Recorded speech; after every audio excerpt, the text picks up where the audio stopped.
Има сега една вистинска историја која што се крие, нели, која што може да ја слушнете само вака по подкасти, по не знам какви некакви полузатемнети места веројатно. Да.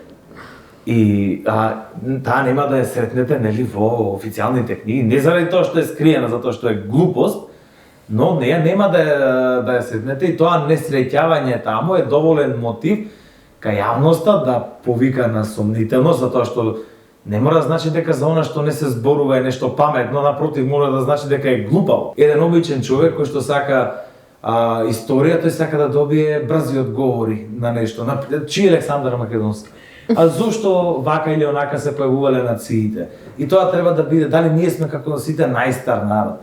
А додека да стигнеме до тоа, што е тоа најстар народ? И дали воопшто може да има некој народ што е најстар?